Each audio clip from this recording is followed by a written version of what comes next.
preparados para contar la verdad. La mayor deuda de todos los niveles de gobierno es la seguridad. Uno de los objetivos es combatir actos delictivos. Cuando la verdad se investiga, la mentira tiembla. Yo tengo otros datos. No les gusta la crítica, pero hay cosas que se tienen que decir. Que no es falso, pero se exagera. Es cuestionar, es pensar distinto.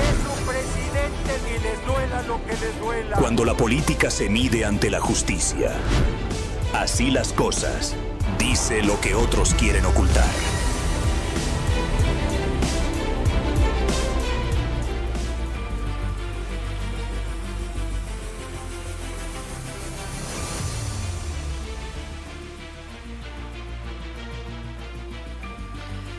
Hoy, 17 de febrero, Día de la Resiliencia del Turismo. ¿Qué es eso?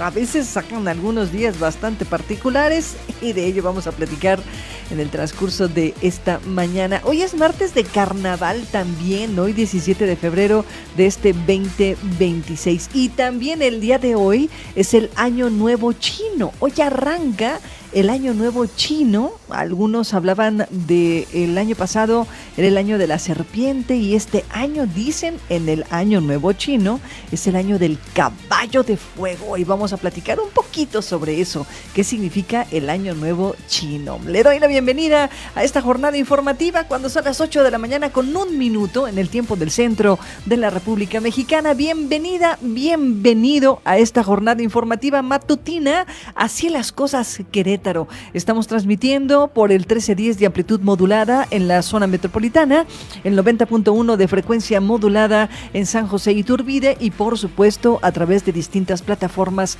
digitales. Usted también puede consultar la información que generamos todos los días en la página web Global Media Querétaro o Querétaro Global Media.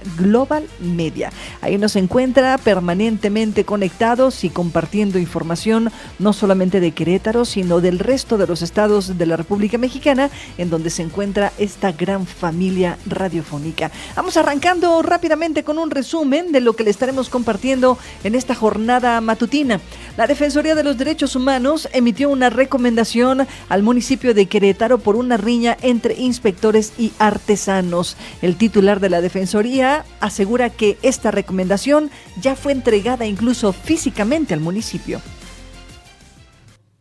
En uno de los casos ya hubo una determinación en el que se emitió un acuerdo de responsabilidad contra el municipio de Querétaro y ya se le notificó también a todas partes. Sin embargo, el presidente municipal de Querétaro, Felipe Fernando Macías Olvera, niega que su administración haya recibido notificación alguna por parte de la Defensoría de los Derechos Humanos. La verdad es que no tengo esa notificación formalmente yo recibida. Entonces yo le pido al secretario de Seguridad Pública Municipal, Juan Luis Ferrusca, que atienda cualquier comentario que haga la Defensoría y en ese sentido también cualquier cosa que se haya hecho de manera errónea respecto al protocolo se atienda. Bueno, abonándole un poco al presidente municipal, pues un presidente no tiene que enterarse absolutamente de todo, ¿no? En teoría tendría que, pero en la práctica es un mundo de información la que circula en el municipio, así que bueno, abonándole un poco a Felifer, pues no puede tenerlo todo en el radar. Lo cierto es que tiene algunas otras dependencias que se tienen que hacer cargo sí o sí de este tipo de notificaciones. Somos solidarios con la familia de Perla Citlali, dice el gobernador Mauricio Curi González, quien dice que en su gobierno hay la intención de garantizar justicia y encontrar al feminicida de Perla. En el caso de Perla, creo que nos ocupa muchísimo y que entendemos a la familia y que estamos, inclusive hay una alerta al Interpol. Se manifiesta la colectiva Feminismo para Todas al exterior de las instalaciones de la Fiscalía General del Estado de Querétaro, la Unidad 4, para exigir el cumplimiento de la sentencia dictaminada en contra del agresor sexual de Lluvia, una niña de apenas 12 años que, por cierto, atentó contra su vida el año pasado luego de no encontrar justicia en la Fiscalía, particularmente en esta unidad 4 de la Fiscalía General del Estado de Querétaro. La sentencia en contra de su agresor se encuentra detenida debido a un amparo. Estamos aquí porque las mujeres no deberían enfrentar todos estos procesos, menos cuando existe la revictimización, el desgaste, el retraso al acceso a la justicia. Estamos aquí porque acompañar es un acto político, ético y colectivo. En otras informaciones, el senador Agustín Dorantes asegura que es urgente que los 3 poderes de gobierno se pongan de acuerdo para actualizar y homologar leyes que permitan la emisión del certificado de no deudor alimentario. Y por eso es tan importante el exhorto que estamos presentando y que se aprueba esta semana en el Congreso, porque estamos exhortando a los 3 poderes de las 32 entidades federativas a que actualicen sus mecanismos de obligación en cuanto al propio registro. Garantizan diputados de la legislatura local que presentarán una reforma a la ley de aguas para el mes de marzo. Aseguran que es un documento en el que han trabajado durante los últimos 5 meses en coordinación con la sociedad civil organizada. Entre los temas nodales que contempla esta ley se encuentran, por ejemplo, terminar con la concesión privada del servicio de agua potable para que el servicio público de uso doméstico no sea operado bajo un esquema de un negocio. Asimismo, reconocer al agua como un elemento vital, así como un derecho al acceso y al saneamiento. También en esta jornada informativa le comparto que el gobierno del estado analiza la posibilidad de intervenir la carretera federal 100 debido a la falta de acción por parte de la federación. Dice el gobernador del estado que ya presenta daños estructurales severos. Ahorita hay una parte que me preocupa mucho de la carretera 100, una carretera que hizo el gobierno federal hace 4 años, 5 años la entregó, y tiene un problema serio, y lo que estamos, la mayor preocupación en infraestructura es una parte de la carretera 100, donde se le ha platicado a la federación para que lo revise. Bueno, y en información de carácter nacional, según algunos medios nacionales, Max Arriaga suma ya 3 días atrincherado en su oficina. Este exfuncionario dice que mientras no reciba un oficio de despido, no dejará su oficina. La Secretaría de Educación Pública ya definió a la nueva encargada de la Dirección General de Materiales Educativos, pero Max Arriaga permanece en su oficina y afirma que seguirá en funciones hasta recibir un oficio de remoción. Pero bueno, ¿quién es Max Arriaga? Este hombre está en el ojo del huracán porque es el actor y el autor de los nuevos libros de educación, de educación gratuita, de el proyecto llamado La Nueva Escuela Mexicana. ¿Se acuerda? Este proyecto que lanzó Andrés Manuel López Obrador. Max Arriaga es doctor en Filología Hispánica y colaboró en la elaboración de los materiales alineados con esta nueva escuela mexicana, este proyecto educativo que le decía empujó Andrés Manuel López Obrador. El rediseño de los libros que hizo Max Arriaga buscaba profundizar el aprendizaje comunitario, la integración de disciplinas, una visión crítica de la historia nacional. Sin embargo, desde su lanzamiento, los materiales se enfrentaron cuestionamientos por supuestos errores, cambios en la estructura de materias como matemáticas y un enfoque considerado ideológico y no formativo. Y bueno, pues a este hombre pues ya lo removieron y sin embargo él dice, no, aquí me quedo, y tiene 3 días atrincherado ahí en su oficina. En la información de carácter internacional, el presidente Donald Trump advirtió este lunes a Irán sobre las consecuencias de no alcanzar un acuerdo un día antes de las conversaciones entre Estados Unidos y la República Islámica previstas en Ginebra. Voy a participar en esas conversaciones indirectamente, dijo el presidente estadounidense a los periodistas a bordo del Air Force One rumbo a Washington. Ellos quieren llegar a un acuerdo, no creo que quieran las consecuencias de no hacerlo, lo dijo Donald Trump en su acostumbrado tono. Y bueno, las conversaciones en Ginebra entre Estados Unidos e Irán, mediadas por Omán, se producen tras repetidas amenazas de Donald Trump de emprender acciones militares contra Teherán. Vámonos al corte martes, son las 8 de la mañana, ya con 10 minutos en el tiempo del centro de la República Mexicana. Quédese con nosotros, hoy hay mesa empresarial y se encuentran ya por aquí Coparmex y Canacintra. No se vayan.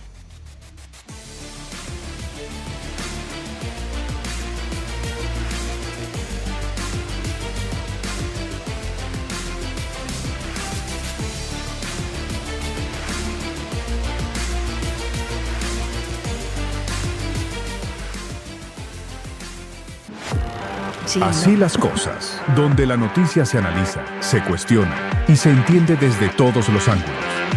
Continuamos. Hoy es martes de Mesa Empresarial y aquí se encuentra con nosotros Betty Hernández Rojas, presidenta de la Coparmex, a quien le agradezco mucho que nos acompañe como todos los martes en este espacio informativo. Betty, ¿cómo estás? Bienvenida. Muy contenta de estar nuevamente aquí. Muchas gracias, Claudia Ivonne, gracias W Radio. Muchísimas gracias por estar aquí con nosotros, Betty. Y hoy tenemos invitado especial en esta mesa y le quiero agradecer mucho al licenciado Carlos Arredondo, quien ha estado en varias responsabilidades educativas y el día de hoy como presidente de la Comisión de Innovación y Tecnología de la Canacintra para hablar sobre la inteligencia artificial en México y cómo esto implica un reto tremendo para las cámaras empresariales y sobre todo temas educativos que pueden ir abonándole a nuestro crecimiento o atorándonos en el crecimiento también. José Carlos Arredondo, Lick, me da muchísimo gusto saludarle de nueva cuenta en estos micrófonos. ¿Cómo está? Bienvenido. Claudio Ivonne, de veras es un honor estar aquí contigo. Muchas gracias. Compartiendo con nuestra querida Betty Hernández, flamante presidenta de Coparmex, esta mesa en un tema pues que es bomba. Sí, claro. La inteligencia artificial. La inteligencia artificial. Y yo quiero primero que ustedes como empresarios, Betty, como representante de una cámara, ¿qué implica el reto de la inteligencia artificial para las cámaras empresariales, Betty? ¿Estamos en ello? Absolutamente. Creo que además, particularmente en Querétaro, y lo comentábamos aquí con el maestro Arredondo, que de verdad, maestro, qué honor que nos acompañe en esta mesa, que hemos hecho varios seguimientos a varios proyectos juntos, y nos encuentra con un Querétaro, una vez más, que sabe trabajar en sinergia, que con diferentes liderazgos empresariales estaremos haciendo una importante agenda durante todo el año con temas para acercar aún más a la inteligencia artificial a aquellas empresas que vengan un poquito rezagadas, porque esto no es el futuro, esto ya empezó a escribirse. Ya esa narrativa se quedó en el pasado, ¿no? Exactamente, ya más bien ahorita lo que tenemos que estar ocupados es en que el que no se ha subido a este barco, todas estas pequeñas empresas que generalmente siempre traen un rezago en temas de digitalización, lo hagan pronto, lo hagan de la mejor manera. Y por otra parte, seguir construyendo también pues lo que hoy llamamos la gobernanza algorítmica, que tendrá que ver con todo esto, los temas de procesos, reglamentaciones, etcétera, para que realmente sea un beneficio para toda la sociedad. Me acabas de compartir un término que nunca había escuchado, gobernanza algorítmica. ¿Qué es eso? O sea, uno piensa en gobernanza y piensa en gobernanza y gobernabilidad, ¿no? Entendida desde pues el ejercicio de la política de los gobiernos. ¿Pero qué es una gobernanza algorítmica? Pues así como en las organizaciones hemos aprendido que es importante la gobernanza corporativa, que tengamos reglas, procesos, políticas para la gestión, lo hay también desde luego en las autoridades. Ahora justo en los temas de informáticos, más con estos importantes desarrollos de inteligencia artificial, más que nunca necesitamos exactamente las reglas del juego, que tienen que tener una base ética, metodológica, para que podamos cuidarnos, protegernos, porque como todas las cuestiones tienen pros y contras. Entonces, para evitar futuros fraudes, malos usos, pues eso, que la posible comisión de algún delito o prácticas que no son desde la ética para beneficiar a las personas, entonces definitivamente necesitamos esa regulación. Claro, entonces entenderemos la gobernanza como, digamos, como la organización, como las reglas de operación, lo que sí y lo que no se puede. Definitivamente sí. Ya, ok. Maestro Carlos Arredondo, ¿cómo definimos la inteligencia artificial? Porque lo que vemos en las redes sociales, lo que vemos en el Internet, pues solamente creo nos da una parte súper pequeñitititita de lo que verdaderamente es la inteligencia artificial, ¿no? Antes de definir la inteligencia artificial, a mí me gustaría señalar que dentro de la agenda para el 2026, Claudio Bion, a nivel mundial, uno de los protagonistas importantes en el mundo va a ser la inteligencia artificial. Okay. Es el protagonista del año, de los más relevantes en la agenda. Es algo así como que en los años anteriores empezó como un tsunami, y el tsunami va a alcanzar una expresión muy, muy alta en el 2026. Y la carrera que nosotros tenemos que apresurarnos a llevar se llama la adopción de la inteligencia artificial en las empresas, en el gobierno y en la educación. Entonces, la gran carrera para el 2026 es adopción de la inteligencia artificial. Querétaro está inserto en el mundo y está inserto en México. Es de lo más competitivo en México, junto con Nuevo León. Hay un indicador que se llama índice de complejidad económica. Okay. Nuevo León número 1, Querétaro número 2. ¡Órale! Pero ahora el desarrollo económico tiene una fuerte influencia en el tema de la inteligencia artificial. Entonces, nuestro ecosistema, que incluye empresarios, gobierno, educación, tenemos que acelerar el proceso para adoptar la inteligencia artificial en nuestra vida cotidiana. Entonces, yo lo primero que diría es que no hay que discutir sobre la inteligencia artificial, hay que actuar sobre la inteligencia artificial. Entonces, ahí, cuando queremos definir la inteligencia artificial, ahí es donde está lo complejo.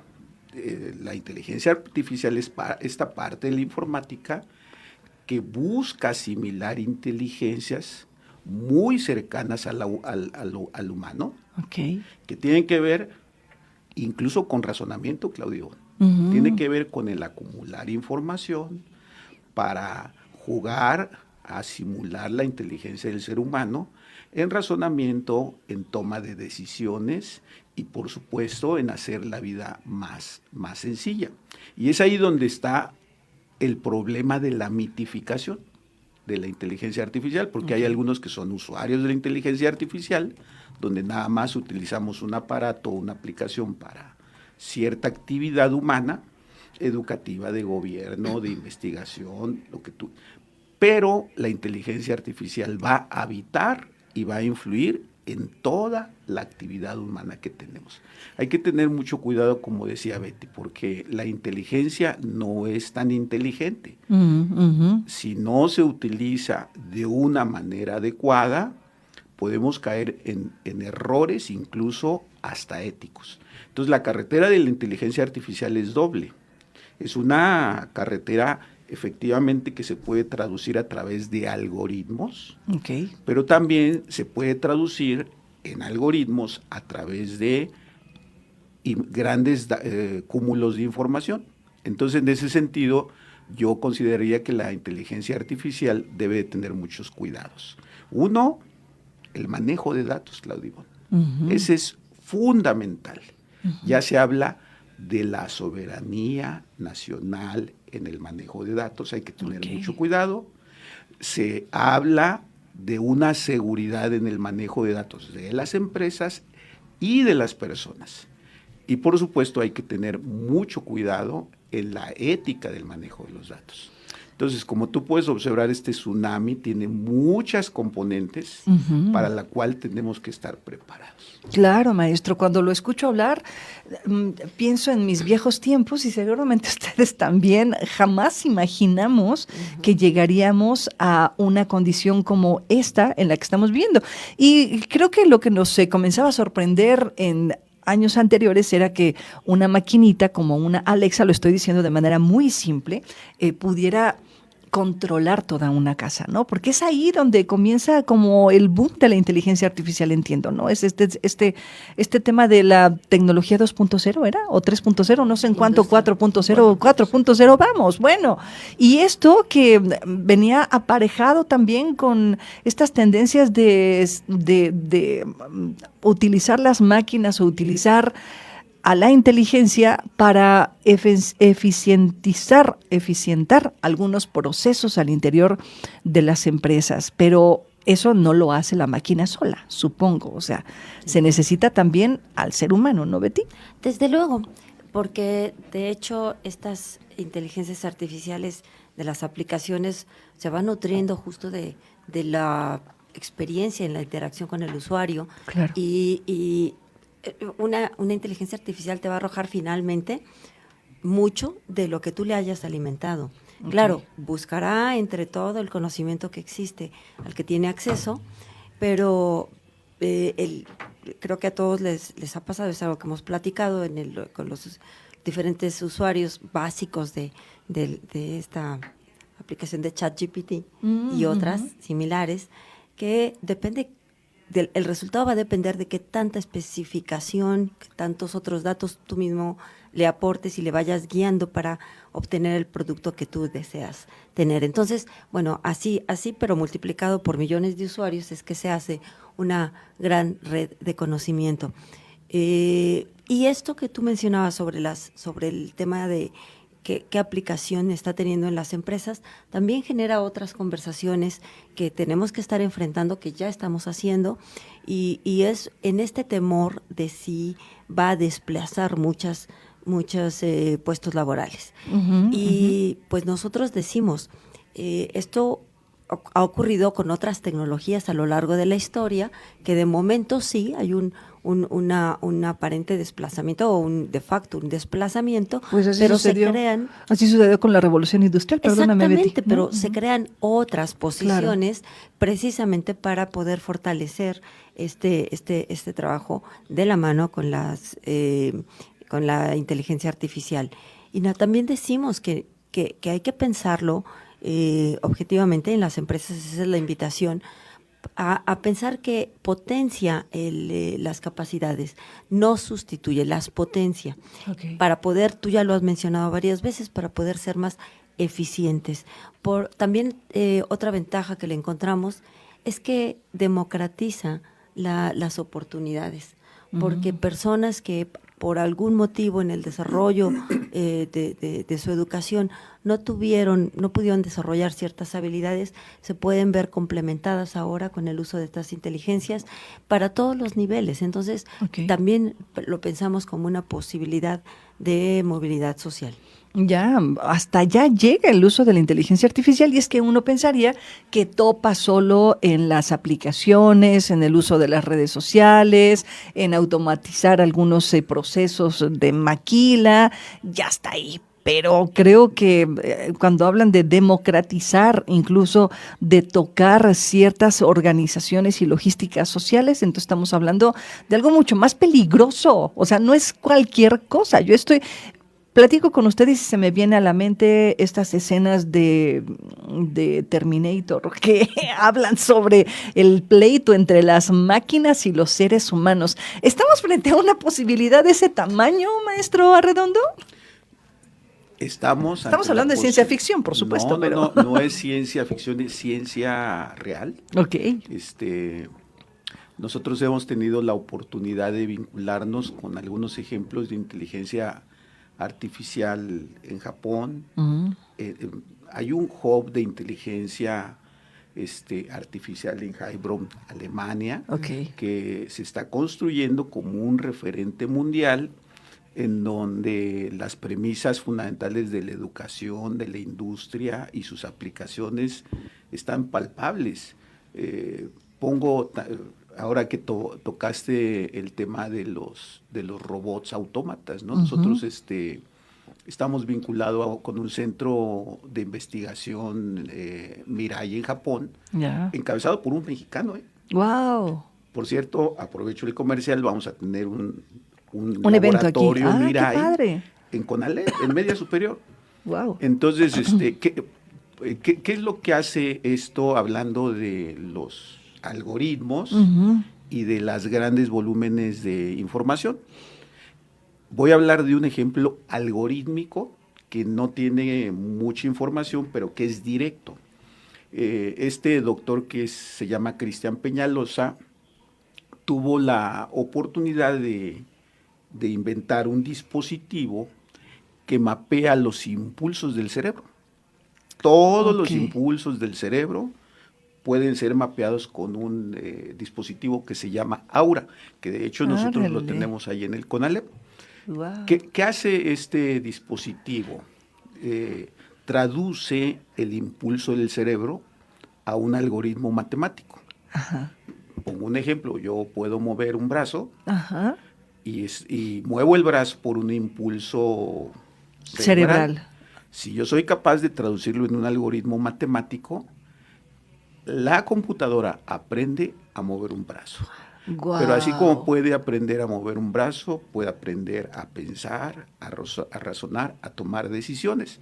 Y entonces por eso ahora hay robot autómatas que ese pensamiento se lo puedes traducir porque ya está codificado, y entonces efectivamente estamos en una era donde los robots con inteligencia humana o una simulación por lo menos interactuar, tomar decisiones.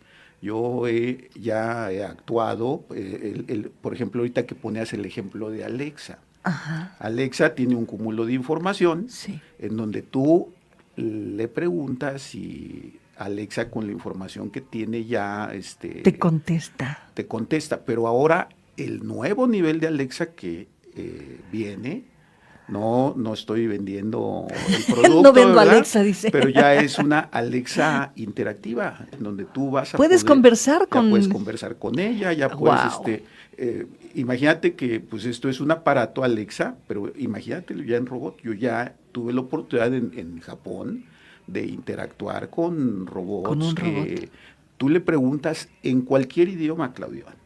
Puede ser español, japonés.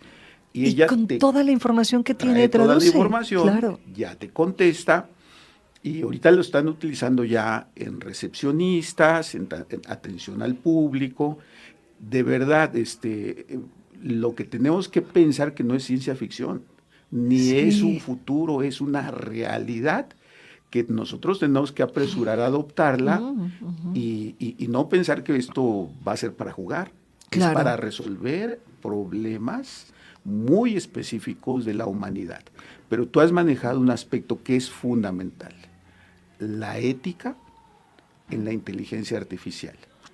En todo el mundo ya hay una serie de aspectos que se han determinado como lineamientos para el uso ético de la inteligencia artificial. Y justamente a finales de enero también la Agencia de Tecnología de la Información de México, junto con la Secretaría de Innovación, ya también plantearon una serie de aspectos, 10 puntos, para el uso ético de la inteligencia artificial. Entonces, ya hay lineamientos a nivel mundial para el uso ético de la inteligencia artificial, pero también para el cuidado y la soberanía de los datos, que es justamente lo que la presidenta Betty manejaba. Hay que tener mucho cuidado con el uso ético y traducirlo en leyes y reglamentos que rijan el comportamiento. Ya el Senado estableció una comisión de inteligencia artificial para normar todo esto. Es que nada más imagínate que en temas de salud y ¿cómo se llama? Y genética, tan solo salud genética que no esté regulado, Claudio. Es un Imagínense. riesgo Sí, muy, claro, muy alto. que es una discusión que viene desde hace ya muchos años, que será unos 30 años más o menos, cuando comenzó este tema del genoma humano, de este tema de la clonación, y se han hecho inmensidad de películas que hablan precisamente del reto ético que implicaría pues comenzar a clonar seres humanos, ¿no? Que ya lo hacemos, es decir, no se clona un ser humano completo, pero ya están en estos procesos genéticos de clonar, por ejemplo, algunos órganos, ¿no? Para beneficios médicos y demás. La inteligencia artificial cabe en esos espacios, en esos recovecos, ¿no? Totalmente. Yo, por ejemplo, tuvimos la oportunidad de mandar a un estudiante nuevamente a Japón, en donde ya con células madre ya se están buscando reproducir órganos de seres humanos. Es decir, estamos en la antesala de que aparezcan riñones, que aparezcan ya. Pues es una buena señal para quienes están en listas interminables de espera, aunque incluso hay retos éticos que ya existen de facto en la medicina. No estoy pensando en el tráfico de órganos y un chorro de cosas que ahí están, cosas terribles que con la inteligencia artificial, si bien es cierto, terminaría el tráfico de personas, pero también hablaríamos pues de un tráfico de órganos. Ay, no, me estoy imaginando un guión de película, maestro Carlos. Alfredo Sagún, de la Canacintra. Presidente, ¿cómo estás? Buenos días. Muy bien, buenos días, Claudia. Gracias por estar aquí. Encantado. Muchas gracias. Estamos platicando sobre esto, que es un reto tremendo. Pareciera que estamos haciendo caso a las profecías de la llegada de la era de Acuario con con estos temas de ciencia ficción, porque justo ver a la inteligencia artificial como parte de un proceso de crecimiento para las empresas, pues implica un enorme reto. En Canacintra, ¿cómo lo están llevando a cabo, Alfredo? Bueno, aquí lo que hacemos nosotros es acompañarlos directamente con este tema de la innovación y la tecnología. Como bien dice Carlos, hace ratito comenta de los 10 principios de oro que se están poniendo sobre la mesa, y desde luego el acompañamiento de nosotros hacia los empresarios y hacia este proceso de innovación y tecnología es fundamental, ¿no? Claro. Estos 10 principios, maestro, ¿en qué consisten? O sea, paso 1, paso 2, ¿lo estamos llevando a cabo en México? Porque intuyo que Alemania nos lleva años luz de distancia, ¿no? Sí, claro. Y Japón no se diga. Así que imagino que aquí tendría que trabajarse, supongo, esto me lo dirán ustedes, Coparmex, Canacintra, en empujar y pues colaborar con las legislaturas locales o nacionales para que estos procesos bajen adecuadamente, ¿no? Sí, adelante, Es Betty. correcto. Ya había yo adelantado esta muy buena sinergia que siempre hemos tenido en Querétaro, que nos distingue de otras entidades, en las que trabajando en triple hélice o en pentahélice, pues ya incluyendo también a la sociedad civil organizada y sobre todo a los centros de investigación que en esta materia son fundamentales. Sí, claro. Este trabajo que podemos hacer a través de la academia, por eso celebro nuevamente que nos acompañe el maestro José Carlos Arredondo, con toda su experiencia al frente de la educación en diferentes instituciones, y sobre todo pues porque pues ellos nos acercan el conocimiento, Claro. las tendencias. Desde luego nosotros estamos también generando estas vinculaciones, porque tenemos esta tarea importante, esta responsabilidad de llevar a los empresarios, y yo siempre insisto en que las MIPYMES son el eslabón más vulnerable de la cadena productiva, porque justamente ya de por sí tienen algunas brechas en la competitividad. Claro. por falta de madurez de sus estructuras, por falta de otro tipo de conocimientos que a veces solamente habían sido accesibles únicamente a las grandes empresas, a los corporativos. Pero bueno, hoy, como decía yo, depende qué enfoque le demos. Podemos pensar realmente en los peores escenarios, pero también busquemos los mejores, en los que decía yo, hablaba de democratización de la información, procesos más complejos de análisis de datos que antes solamente podían hacer los corporativos, ahora la inteligencia artificial en sus diferentes aplicaciones y programas podrá ayudar a estas MIPYMES, a estos análisis de datos y por lo tanto de toma de decisiones. Y como eso, muchísimas otras cosas que se pueden facilitar, que pueden dar eficiencia en tiempo y recursos a las MIPYMES. ¿Qué es lo que tenemos que hacer? Informarles de aquellas oportunidades que tengan, guiarlos para que esta brecha no se amplíe y en lugar de ser en su beneficio, pues queden excluidos de esta aceleradísima carrera que se está llevando a partir de este uso de estas herramientas, porque al final esos son herramientas, pero para que puedan integrarse más pronto a las cadenas productivas y no al contrario, quedarse rezagadas. Creo que esa es nuestra mayor responsabilidad hoy por hoy con nuestras MIPYMES. Sí, que todas vayan a la par, ¿no? O que por lo menos vayan empezando, porque algunas ya llevan un camino mucho más acelerado. Maestro Carlos, hábleme de esos 10 principios de los que estábamos como un poco acariciándolos por encimita. A ver, ¿a qué se refieren estos principios éticos? Fíjese que se presentaron a finales de enero en una sala de la UNAM, la secretaria de Innovación con el presidente de la agencia correspondiente, estos 10 principios éticos. Yo considero que están muy alineados a los principios éticos mundiales y yo creo que vale mucho la pena. Los voy a enunciar, Claudio Iván, porque para el público que nos está escuchando tienen muchas dudas. Es que sí, la inteligencia artificial para esto, no para esto. Creo que delimita muy bien. Particularmente hay que poner atención en el 3, en el número 3. Muy bien. Dice, número 1, la IA debe ampliar derechos, no reducirlos. Claro. El derecho al trabajo es el número 1, a mí me parece. Bien. Toda decisión apoyada por la IA debe de tener siempre responsables humanos. Claro. Sustentada en marcos institucionales, gobernanza, ¿verdad? La 3 es fundamental. Si una decisión no puede explicarse, no debe automatizarse. Ah, qué interesante. Esto claro. tiene que ver, porque va a haber muchos procesos, por ejemplo, la autorización de un crédito en un banco. Si tú la solicitud la metes a una caja negra y te responde, no está autorizado, no es correcto. No necesitamos cajas negras en la inteligencia artificial. Claro. 4. La IA se gobierna mejor cuando se decide en colectivo. Que sí, que no de la IA. 5. La IA solo es valiosa si genera bienestar para la persona. Punto fundamental, Claudio. 6. Antes de automatizar, hay que comprender a quién beneficia y a quién afecta. No es hacer inteligencia artificial. No más así. Por hacer inteligencia artificial. 7. La tecnología estratégica debe responder a las necesidades de un país.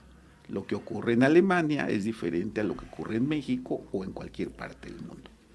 8. El desarrollo de la IA requiere fortalecer la educación y el conocimiento del país. 9. La IA no puede ser ajena a la diversidad cultural y lingüística del país. Y número 10, los datos son un bien público. Este es delicadísimo, Ivonne. Los datos son un bien público que deben cuidarse con responsabilidad. Es fundamental blindar soberanamente los datos de un país, blindar por seguridad los datos de una empresa o de cualquier institución, pero también blindar los datos de las personas.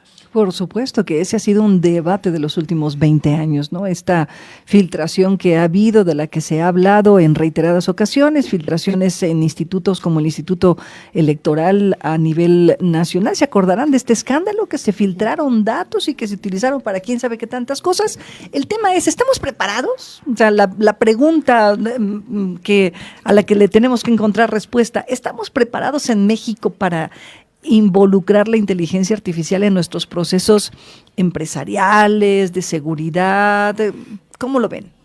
Bueno, hay desafíos y realidades, ¿no? Los desafíos es adoptar esta posición de los 10 puntos de oro que marcan precisamente en enero, como bien lo comenta Carlos. Y pues hay desafíos en la industria, hay desafíos en la realidad, hay desafíos en la vida cotidiana de cada persona y desde luego en las industrias. Claro. Que es importante adaptar esta parte de la ética, adoptarla a la ética para poder desarrollar con buen camino el tema de la inteligencia artificial. Creo que sí estamos preparados, sí asumimos la responsabilidad con ética y adoptamos el desarrollo de esta inteligencia artificial con estos puntos de oro que son importantísimos y como dice Carlos, es diferente hablar de Holanda que de Alemania que de México, pero pues en principio los principios básicos de la regla de oro pues son fundamentales en todo el mundo. Uh-huh. Es importante adoptarlos y nosotros haremos el esfuerzo de encaminarlos directamente hacia la industria y hacia nuestros socios de Canacintra. Se me acaba de ocurrir una pregunta que a lo mejor ustedes que son empresarios me van a decir, ay, Claudia, te la bañaste. O me van a decir, no, sí aplica. Pero estoy pensando en esta polémica de la jornada 40. A ver, hay un grave problema con las MIPYMES, ¿no? Uh-huh. Han declarado incluso que no tienen la capacidad económica para, pues incluso, aunque sea gradual, entrarle al rollo de la reducción de la jornada. ¿Puede la inteligencia artificial venir a sustituir esas horas de trabajo que actualmente las empresas tienen que usar con una persona? O sea, es decir, ¿la jornada 40 se puede atravesar con una solución desde la inteligencia artificial? Mira, yo creo que no sustituir, pero sí ayudar a que esto se logre. A través de la inteligencia artificial puedes acelerar algún proceso productivo, eficientando la hora hombre o eficientando el proceso productivo de algún proceso. Concretamente, puedes ayudar. En algunos casos, digamos, puede ser. En muchos casos. Un vendedor con inteligencia artificial puede hacer 20 citas o 30 citas en lugar de estar normalmente sentado y hablando por teléfono para poder hacer a lo mucho 5 citas. Esa parte laboral es eficiencia.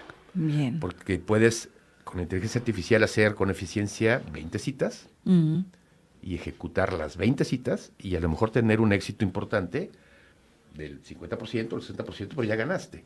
Y por el otro lado, puedes armar sin inteligencia artificial tus 20 citas y estoy seguro que logras 2 y de esas 2 a lo mejor en una te va bien. Claro. Ok, eficiencia, pero no reemplazo. No reemplazo. Okay, Betty. No, porque justamente la eficiencia que te permite reducir tiempo, por ejemplo, en algunas actividades, ese tiempo puedes ocuparlo para hacer otros temas más estratégicos, ¿no? Entonces, las aplicaciones y programas de inteligencia artificial más básicos, los que se están extendiendo rápidamente en el uso de todas las empresas, pues esos son los que te van a facilitar tareas, las tareas repetitivas, y en ese sentido eso es maravilloso. Pero el talento humano es el que tendrá que decir, bueno, entonces ahora yo con ese tiempo, ese espacio, ¿qué voy a hacer que agregue valor? Claro, y ahora... Y ese es el llamado también dentro de nuestras empresas a los equipos de trabajo, a que no entren en pánico. No estamos sustituyendo, estamos eficientando y buscaremos entonces que el verdadero talento humano se imponga por encima de la simplemente repetición de tareas. Y ahora, desde las cámaras empresariales, Coparmex, Canacintra, ¿ustedes tienen un estimado de cuántas empresas ya están entrando en este rollo de la inteligencia artificial o apenas estamos en el caminito? Mira, nosotros tenemos identificado que casi el 30% de la industria manufacturera está ya metida, inmersa en la inteligencia artificial. En las pymes, muy pocas personas muy pocas pymes están dentro de la inteligencia artificial. La verdad es que estamos luchando para poder alimentar y poder esforzarnos a que cada vez más pymes puedan meterse en la IA. porque es importante, es tan importante como para que puedan prevalecer y poder crecer. Oye, Alfredo, ¿y cuesta? O sea, meterle a la inteligencia artificial es muy costoso. No es muy costoso porque ya está a la vuelta de la mano. Ya. Cualquiera puede meterse en la inteligencia artificial. El tema es que pueda meterse a cursos de capacitación y que no le tenga miedo a meterse. O sea, es más un tema de voluntad, ¿no? De querer. Voluntad y querer hacerlo. Aquí Carlos nos puede platicar muy bien de cómo están los chavos, ya nacieron en esto, ¿no? Ay, qué barbaridad, qué miedo, ¿no? Mira, yo quisiera, Claudio, aprovechando que me está dando la palabra aquí Alfredo. Alfredo en Canacintra tiene un brazo de innovación, que somos nosotros, la Comisión de Innovación. Hicimos un gran esfuerzo de integrar centros de investigación, universidades y empresas para hacer un gran movimiento. Y entonces una de las cosas que nos encargó Alfredo es hacer un diagnóstico para Querétaro de la inteligencia artificial para buscar hacer una propuesta de política pública. Ah, padrísimo. Entonces eso se está trabajando. Tenemos un resultado preliminar que estamos prácticamente ya construyendo ahí con Alfredo, con el equipo de Canacintra. Entonces la primera pregunta que se hizo para Querétaro fue, ¿dónde está ya en Querétaro la inteligencia artificial? Está en las grandes empresas transnacionales que tenemos. Ya. Está en la manufactura, donde somos concierto mundial. Está en la logística, está en lo aeronáutico, está en la cuestión energética, está en la cuestión automotriz. Okay. Esas empresas ya no tienen ningún problema. ¿Qué beneficios están teniendo, digamos, estas empresas de clase mundial? Están incrementando su productividad entre un 15 y 30%. Es decir, la inteligencia artificial es un buen negocio. Se reducen en costos operativos, se optimizan inventarios, hay una mejor cadena de suministros y sobre todo ante estos embates de aranceles y toda la cosa, se puede tener mayor resiliencia en la crisis. Entonces, ¿conviene y reditúa la inteligencia artificial? Sí. Las grandes empresas ya están en el tema. El desafío, y ahí es donde está, hemos platicado con Alfredo, donde está la propuesta de valor para una política pública, son las MIPYMES. Yeah. Si las MIPYMES no se meten al tema, esto va a ser disparejo completamente, ¿no? Va a haber inequidad. ¿Qué hay que hacer? ¿Cuáles son los 5 retos? Estoy hablando de Querétaro, ya se hizo el diagnóstico. Falta de talento especializado. Okay. Es decir, necesitamos las universidades, los centros de educación, formar talento para tal efecto. Efectivamente, Querétaro ha reformulado planes y programas, ya cada vez existen más inteligencia de datos, inteligencia artificial, pero se necesita que todos los programas educativos se metan en inteligencia de datos. Las MIPYMES están bajas en adopción, hay que motivar esto. Hay una débil infraestructura de innovación aplicada, hay una brecha de inversión en investigación y desarrollo tecnológico, hay una falta de internacionalización tecnológica y yo quisiera comentarte los desafíos. No hay claridad para las MIPYMES de cómo se tiene que aplicar la inteligencia artificial. Okay. No hay cultura y digitalización en las MIPYMES. Hay riesgos de ciberseguridad, hay un acceso limitado a talentos y sobre todo se necesita aumentar la productividad.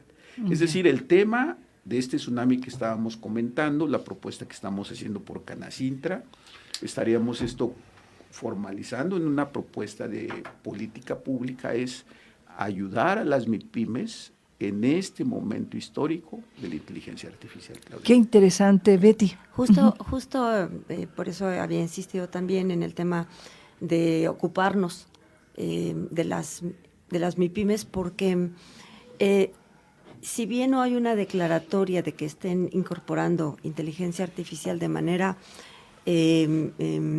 oficial, por llamarle de alguna manera, dentro de las MIPYMES, el riesgo es que, como muchos otros procesos en las MIPYMES, de todas maneras esté operando, pero de manera desorganizada. Permítanme utilizar el término entrecomillado de en la clandestinidad, porque ¿qué es lo que sucede? Si una empresa, una pequeña empresa, por ejemplo, no deja muy claras las políticas, establece cuáles son las herramientas de inteligencia artificial que se van a utilizar, avaladas, estudiadas y permitidas por la organización, lo que sucede es que de los colaboradores de todas maneras las están usando claro, y de manera clandestina y aumentando claro. los riesgos de ciberseguridad. Entonces, ¿qué es lo que tenemos que hacer entre muchísimas otras cosas en los organismos empresariales? Es advertir de estos riesgos a los tomadores de decisiones de las empresas, a sus cuerpos directivos, para que puedan empezar a crear esta gobernanza interna. Ya hablábamos de la gobernanza, digamos, en el sector público, las implicaciones que tiene y que como ciudadanos vamos a participar para que se creen estas reglas del juego que hablábamos al principio, estas políticas, procedimientos, regulaciones, etcétera, normativas. Pero en lo interno, en cada empresa también tienen que correr estos procesos para, insisto, hacerlo de una manera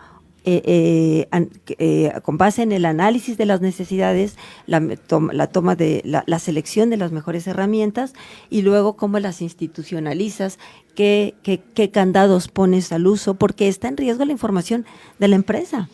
Sí. Entonces, creo que hay muchos procesos que desde luego los organismos empresariales estaremos acompañando, y yo celebro inicié hablando de la buena sinergia que siempre hemos tenido los organismos empresariales con las autoridades, con los gobiernos de los diferentes niveles, con la academia, desde luego con los centros de investigación y con la ciudadanía.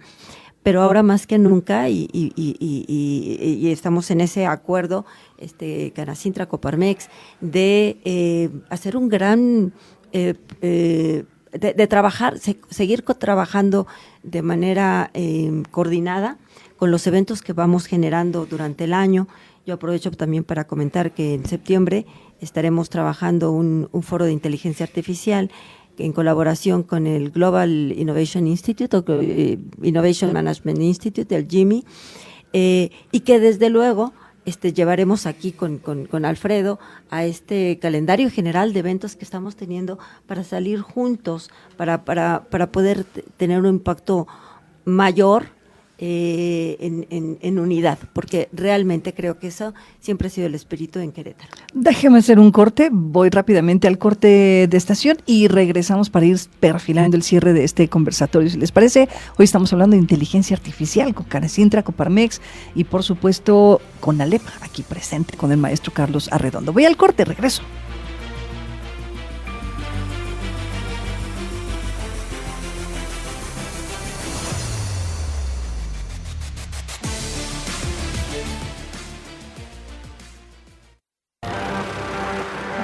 Así las cosas. Servimos para informar. Informamos para servir. Continuamos.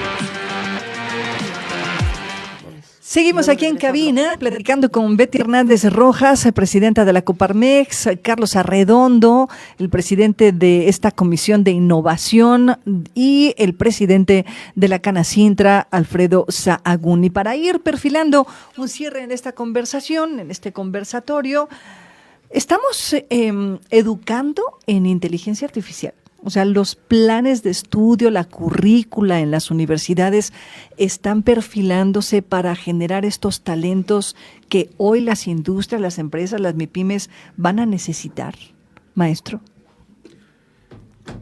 Estamos en el camino correcto. Todavía no estamos con la potencia suficiente, pero creo que la toma de decisiones que hemos estado tomando como país, primero, creo que es la adecuada, esta idea de hacer una Secretaría de Innovación, que la encabece la doctora Rosaura, creo que es, al menos desde el punto de vista de la innovación, fue acertado. Entonces, México está en el concierto adecuado. También tiene mucho que ver la Secretaría de Economía con Marcelo Ebrard. El área de la Secretaría de Economía, desde el punto de vista de la inteligencia de datos, tiene una unidad de inteligencia estratégica, en donde mapean todo lo que México está interactuando con el mundo. Pero En Querétaro, Claudia Ivonne, estamos muy fuertes. En Querétaro creo que el éxito que hemos tenido en los últimos 20 años y particularmente en estos últimos años del gobierno de Mauricio Curi, en donde la inversión ha llegado, ha permitido que las instituciones de educación superior, media superior e incluso básica se alineen. Cada vez hay más programas educativos de inteligencia artificial, ya hay programas desde media superior que se llaman así, inteligencia artificial, inteligencia de datos. Tenemos una alineación correcta de algunos programas educativos con el tema de Industria 4.0, pero a mí me parece que ahora el gran esfuerzo que tenemos que hacer es que esto ocurra desde edades tempranas.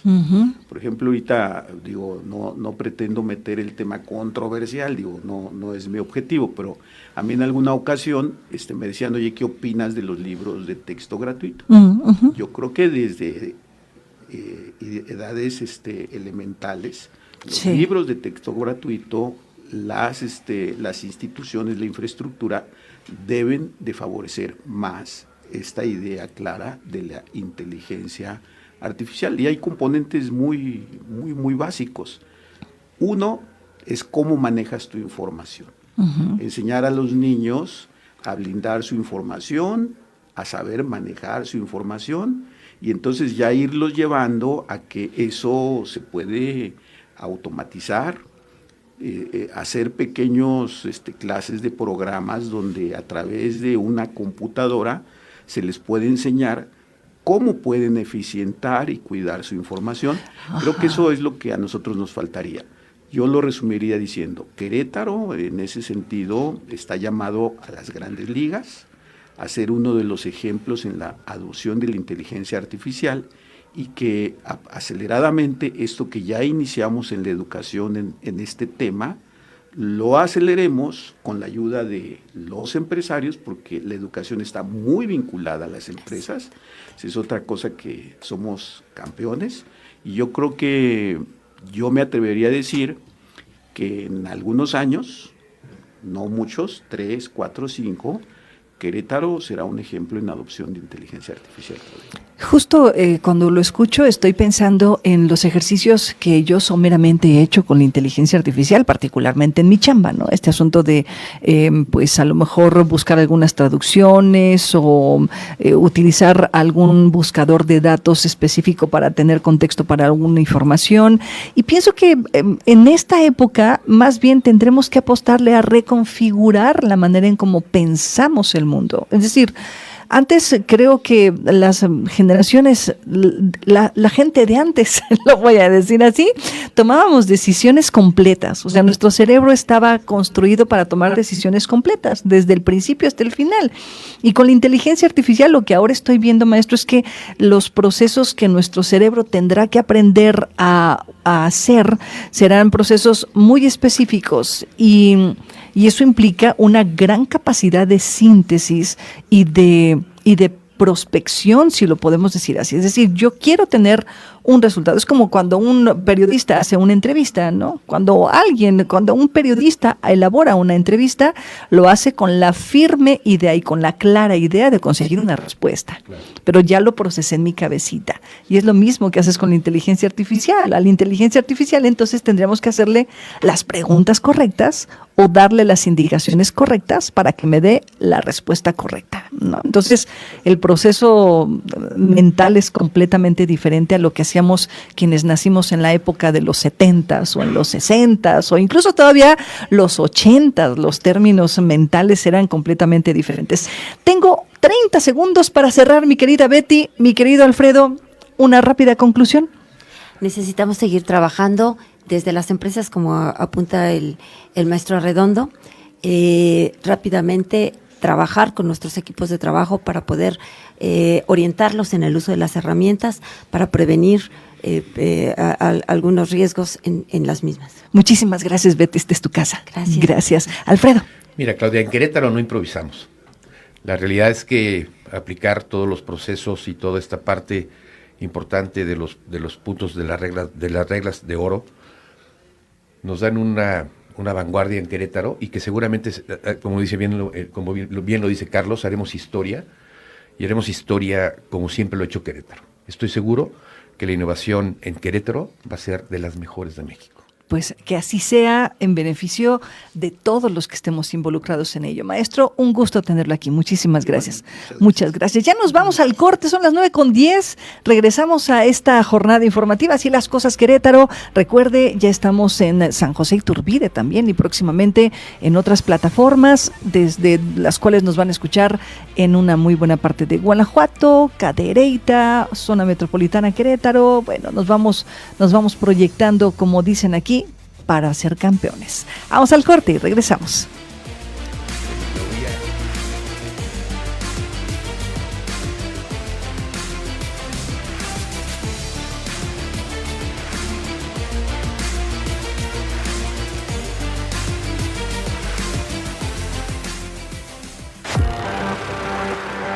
Así las cosas. Servimos para informar. Informamos para servir.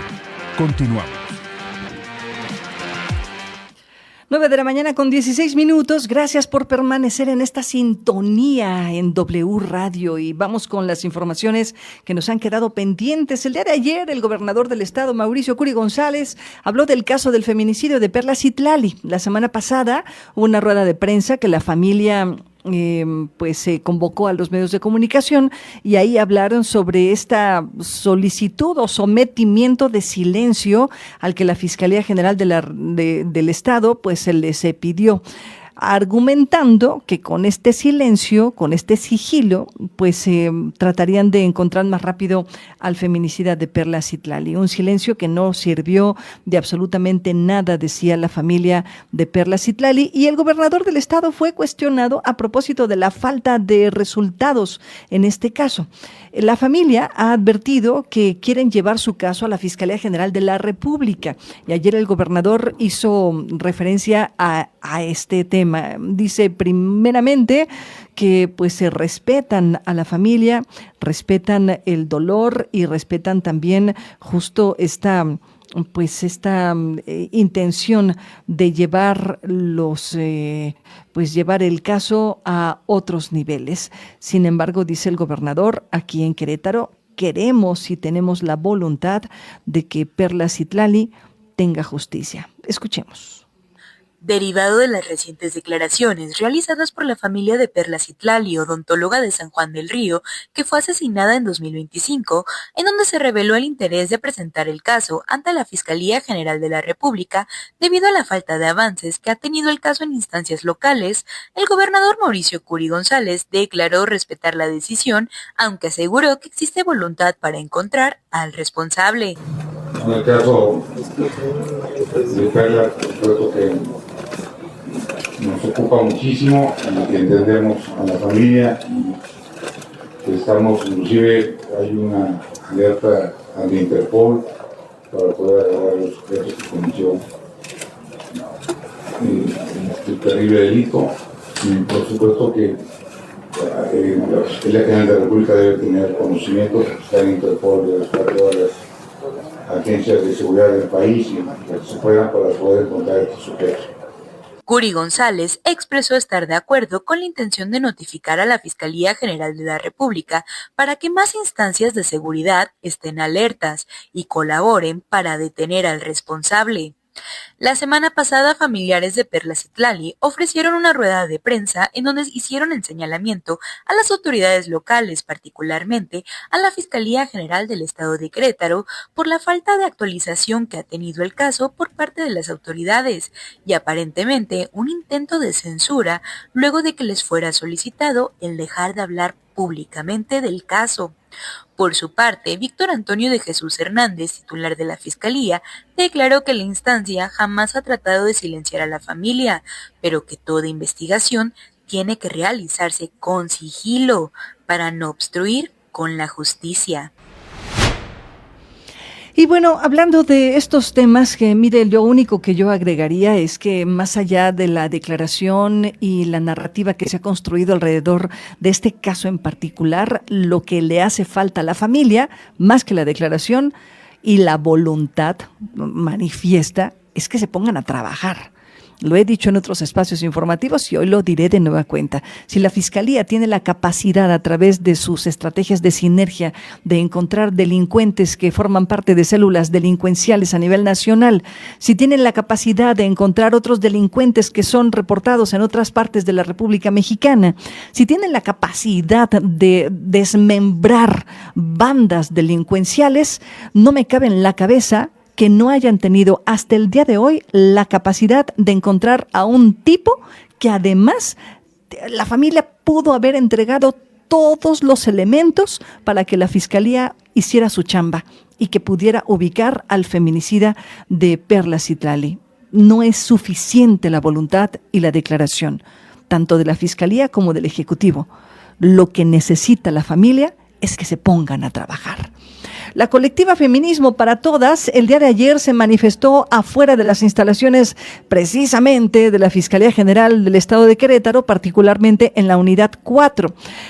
En esta manifestación están pidiendo el cumplimiento de la sentencia dictaminada en contra del agresor sexual de Lluvia, una niñita de 12 años de edad que el año pasado decidió terminar con su vida.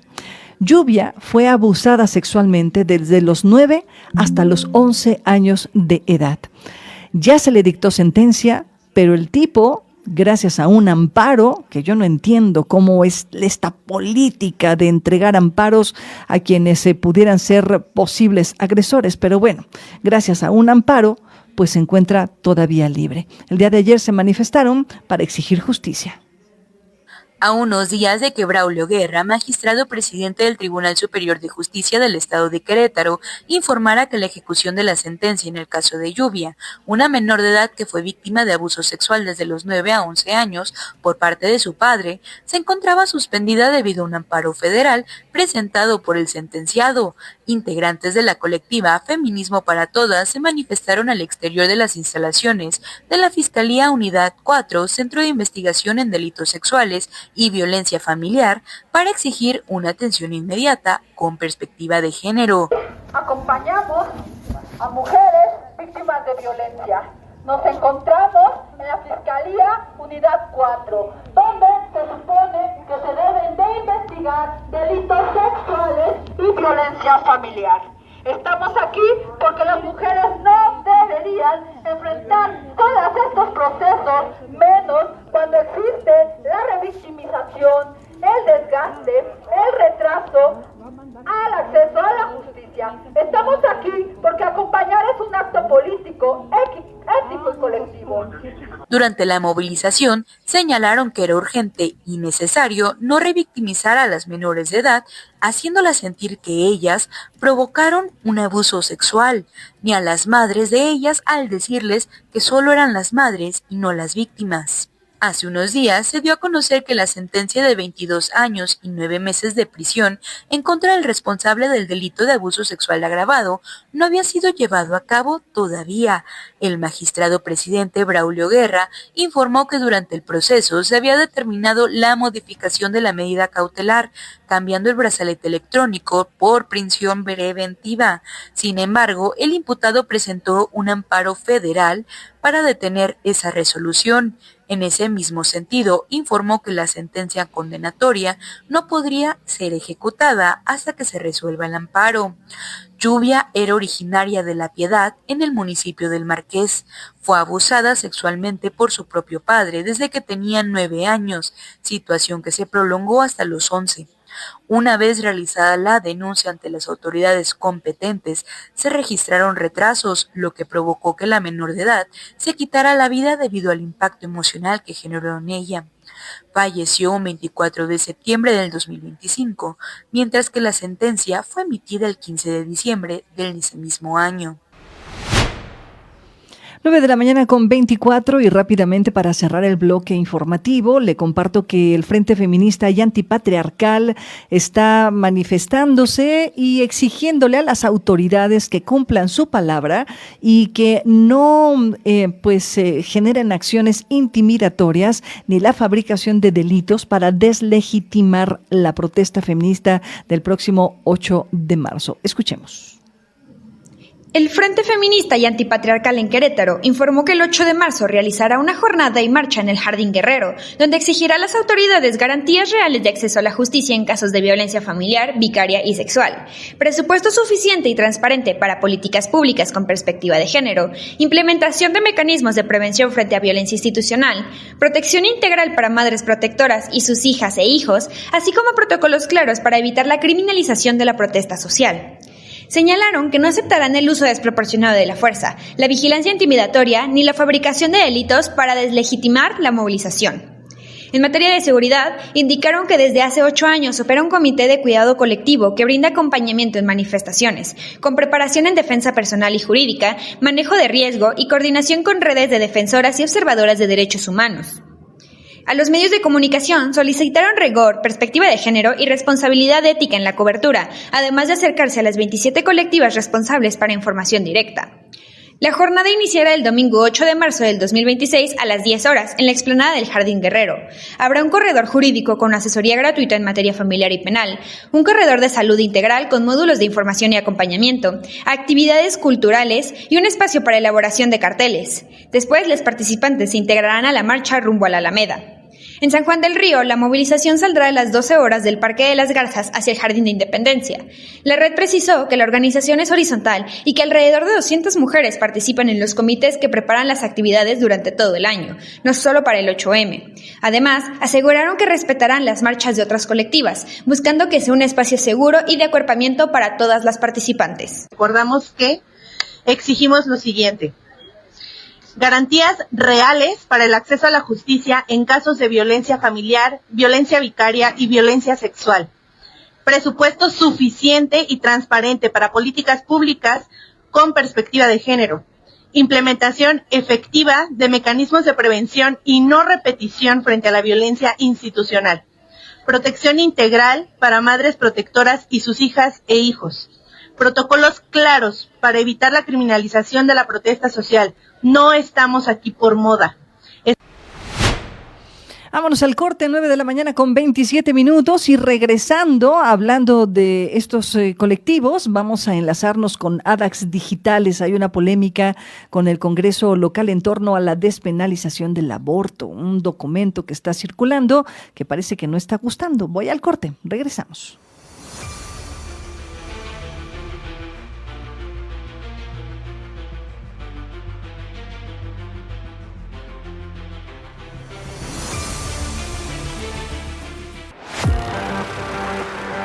Así las cosas. Servimos para informar.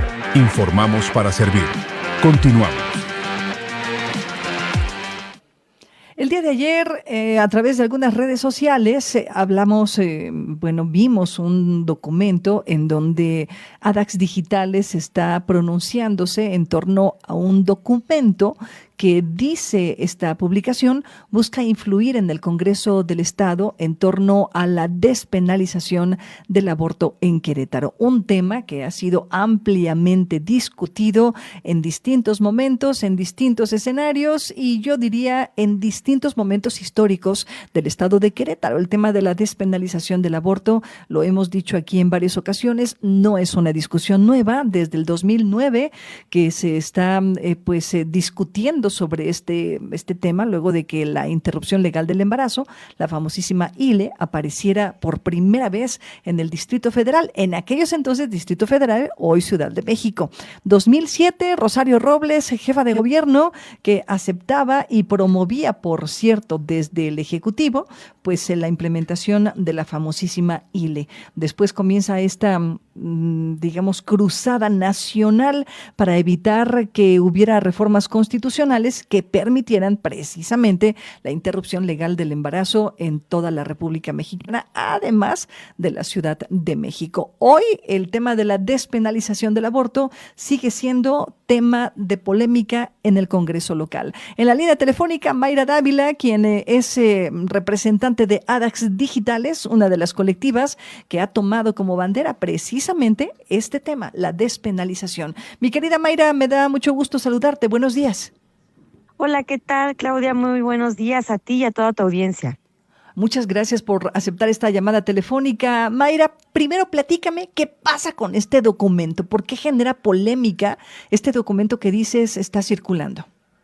Mira, justamente nosotras, como bien lo dijiste, hemos estado trabajando arduamente por la despenalización del aborto en Querétaro, y en ese trabajo, en ese andar, nos hemos encontrado también a personas incluso dentro de las religiones, de las estructuras religiosas, que coinciden con que pues este es un tema de derechos humanos y que tenemos que dejar todos los dogmas como atrás, a un lado. Y en ese sentido, pues una de estas personas aliadas de nuestra causa, el día de ayer nos alertó sobre este documento que yo hice pública una sola hoja, pero viene el tema de los anexos y viene otras cuestiones ahí en el documento. ¿Y cuál es el tema? El tema es que nos comentaban, oye, está llegando esto, y aquí de entrada todos los que estamos en esta parroquia tenemos que llenar el formulario y firmarlo. Yo me opuse, pero todos tenemos que llenarlo y tenemos que darnos a la tarea de bajarlo a través de las organizaciones o de los... la verdad es que no quisiera llamarlo así porque me parece que no se llama, pero no encuentro otra palabra, como estos clubs que tiene la propia iglesia. Hay algunos que se encargan de temas de catecismo, hay otros que se encargan de temas de pláticas para las personas que se van a casar, hay otros que trabajan con matrimonios, ¿no? Entonces, cada una de estas áreas, estas suborganizaciones, tiene un encargado. Entonces, lo que les estaban dando de instrucciones es que todas las personas de esa parroquia que trabajan ahí, porque me parece que ya se tienen notarías y esas cosas, cuando vas y sacas tu cita para que te oficien una misa o para que te vayan a hacer una bendición a algún lado, tienen todas ese sistema operativo, ¿no? Entonces, la instrucción primera era que todos tienen que llenar ese formulario y después hay que bajarlo con los líderes de estos como clubs, y ellos tienen a su vez que con las personas con las que trabajan, pues bajarles el formulario y firmarlo. Y justamente como dice el propio documento que hice público, están invitando a participar a niños de 7 años en adelante. O sea, esto me parece a mí sumamente pues lamentable, es absurdo. Hay un serio problema en esto porque estamos viendo esta instrumentalización de las niñas y los niños para este objetivo.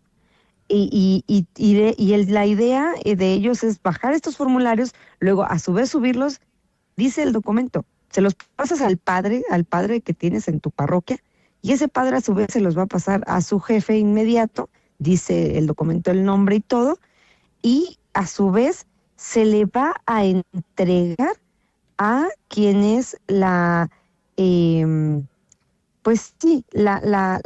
dirigente del Frente Nacional por la Familia, Patricia Dorantes, y a su vez ella lo va a entregar a los diputados de la legislatura, y viene en ese documento, en ese formulario, en la parte de arriba dice oposición ciudadana a iniciativas de despenalización del aborto en Querétaro. O sea, este es otro problema que nosotras veíamos, porque hay una simulación de ciudadanía, de participación de la ciudadanía. Esto claramente no cumple con esas reglas, porque se está utilizando a la propia estructura religiosa para influir en un tema que no les compete, porque no es un tema religioso, es un tema meramente jurídico, completamente.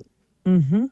Mayra, entonces lo que estoy entendiendo es que alguien filtró este documento, o sea, un documento que salió evidentemente de la legislatura, y lo han turnado a las instituciones religiosas. ¿O cómo fue? Esto salió, esto nos lo filtraron a nosotras, esto salió de una parroquia del estado de Querétaro. Alguien, por ahí decía yo, un aliado de nosotras nos dijo, oye, está pasando esto, mira, a la parroquia acaba de llegar esto. ¿Pero de dónde sacaron la iniciativa o cómo? O sea, ¿ellos están preparando una iniciativa o...? No, ellos están a través de este Frente por la Familia es que están organizándose para intentar incidir en la decisión de la despenalización del aborto en Querétaro. Y mira, tiene sentido, te voy a decir por qué, porque nosotras en nuestro amparo hemos visto que en reiteradas ocasiones se ha trazado el proceso porque están ingresando este recurso que se llama amicus curiae, que este recurso es cuando cualquier grupo ciudadano tiene interés en el tema y entonces entrega un pliego petitorio o entrega esta oposición de que se escuchen sus razones, ¿no? De la oposición a tal tema. Entonces, en nuestro amparo no ha habido nada por parte del tribunal, no ha habido nada por parte del juez que le toca resolver. Nada. Lo que sí ha habido son el entregar estos recursos, que cuando nosotros los revisamos pertenecen justamente a grupos religiosos. Entonces, lo que nosotras vemos es que estos grupos religiosos que siguen operando al lado de una cierta facción de la legislatura, pues se están organizando a través de esto. O sea, ya vieron que no funcionó el que sigan ahí presionando o acompañando a los diputados, porque lo único que hacen es hacer estas faramayas que hubo el año pasado. Lo que ahora están haciendo es, imagínate el tema, que de repente llega un recurso, al Congreso, no sé, con 2,000 formatos firmados por ciudadanos que se oponen a la despenalización del aborto. Eso es lo que quieren meter en la narrativa, que es que tantos ciudadanos se organizaron ellos solitos y están presentando una oposición y pidiéndole a los diputados que no pasen el tema del aborto en Querétaro. Eso es tremendamente bajo, porque por eso decía, se hacen pasar por ciudadanos cuando no son ciudadanos. Es la propia religión, la propia estructura religiosa que está operando a través de sus parroquias, a través de sus párrocos, para luego hacerse pasar como ciudadanos y luego, lo peor, están incluso invitando a que firmen niños de 7 años en adelante. Eso es tremendamente bajo. Por supuesto, entiendo perfecto a lo que te refieres, mi querida Mayra. ¿Alguna acción legal que ustedes implementarán como organización a propósito de esto que han descubierto ya? Pues mira, nosotros ahorita más bien estamos buscando la manera desde el ámbito jurídico de cómo destrabar el tema de nuestra recurso de revisión que sigue ahí atorado.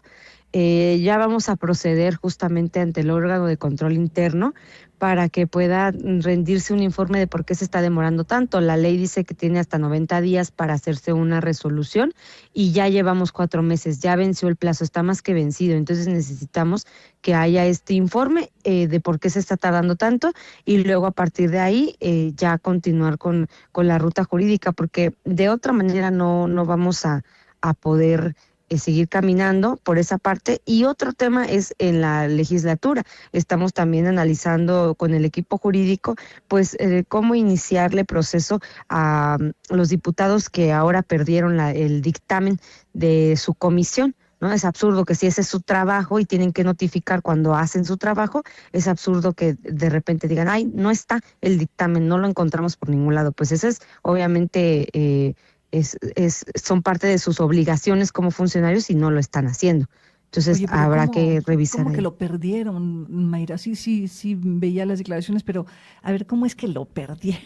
O sea, no entiendo. Sí, es que no saben, literalmente no saben dónde está, que porque dicen los diputados que ellos sí lo pasaron y luego la mesa directiva dice que no está con ellos, entonces que a lo mejor puede estar en servicios parlamentarios y van a ir a buscar. Nosotras fuimos el día de ayer al Congreso justamente a revisar ese tema, fuimos también a ofrecernos, a ayudarles a encontrarlo, porque aparte lo chistoso es que el presidente de esa comisión es Memo Vega, y literalmente, Claudia, de la mesa directiva a la oficina de Memo Vega, si lo medimos, son más o menos unos 20-30 metros de distancia. Entonces, es absurdo que se les haya perdido en ese trayecto, y que en ese trayecto llevar el documento les esté costando más de 2 meses, ¿no? Cuando el histórico es que siempre sesionan las comisiones el lunes y el jueves muchas cosas ya están en pleno. O sea, de 24 a 48 horas están trabajando en notificarle a la mesa directiva, y con este tema en específico llevan 2 meses, más de 2 meses. Bueno, pues entonces se harán acreedores seguramente de alguna sanción. Lo que tú buscas como organización es buscar algún mecanismo jurídico que sancione a estos diputados. Sí, tiene que ser ya, porque ya no es posible que el Congreso siga entre que si se roban las papeletas, en que si se roban ahora pierden los dictámenes. O sea, ya no puede seguir con esa parálisis y ya no podemos seguir así.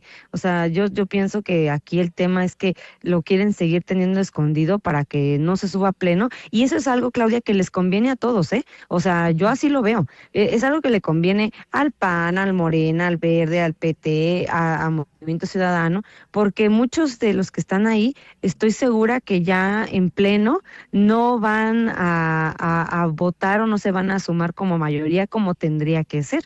Entonces, pienso que este es un tema, decía yo ayer, de amaciato entre ellos, porque pues les conviene que no esté el dictamen.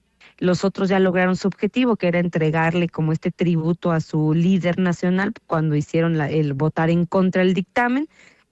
Entonces, todos los demás, pues no les preocupa el tema y no le van a preocupar encontrar el dictamen, porque pues muchos no quieren que públicamente se sepa de su postura, ¿no? Claro, por supuesto. Y como bien lo dices tú, están asumiendo una postura ideológica más que una postura jurídica, una postura de legisladores, que eso es lo que tendría que aplicar en este y en cualquier otro caso. Claro, porque esto ya, yo la verdad es que cuando veo estas actuaciones incluso de la estructura religiosa, me queda claro que ni a ellos todavía no les termina de quedar claro tampoco que este no es un tema que quieran o no, o que este es un tema que por lo jurídico se va a dar sí o sí, en algún momento, y ya es alguna decisión que pasa incluso a las y los diputados. Va a tener que llegar algún instrumento a obligarlos, como ya el amparo que ganamos y ahora esperamos volverlo a ganar en segunda instancia, va a tener que llegar algo que los obligue, sí o sí. Y entonces, pero esto ya no está siquiera como a decisión, o sea, ya no es un tema personal, ya no es nada de eso, ya esto ha trascendido a nivel nacional e internacional. La despenalización del aborto hasta las 12 semanas es una realidad y va a ser una realidad en Querétaro, pero pues me queda claro que ni los diputados ni la estructura religiosa ha terminado de entender este punto, ¿no? Falta mucho todavía para esta discusión, mi querida Mayra, y esperemos que, como dices tú, pronto se vea coronado el ejercicio, porque además es un ejercicio ciudadano y es un ejercicio que emana de las colectivas bien organizadas en el estado de Querétaro y que no es nuevo, además, insisto. Mi querida Mayra, un abrazo, te agradezco mucho que hayas aceptado esta llamada telefónica así de inmediato y bueno, pues esta es tu casa, espero que pronto podamos coincidir aquí en cabina. Claro que sí, muchísimas gracias, Claudia, por visibilizar este tipo de situaciones que son preocupantes para el Estado justamente. Muchas gracias por estos minutos. Muchas gracias, mi querida Mayra. Va, un abrazo y nosotros nos vamos al corte cuando son las 9:49. Se nos acaba el tiempo rapidísimo. Vamos y venimos. No le cambie.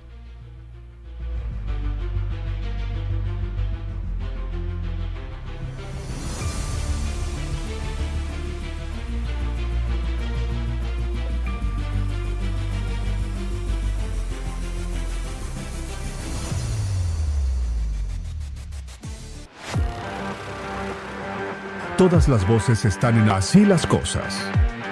Continuamos.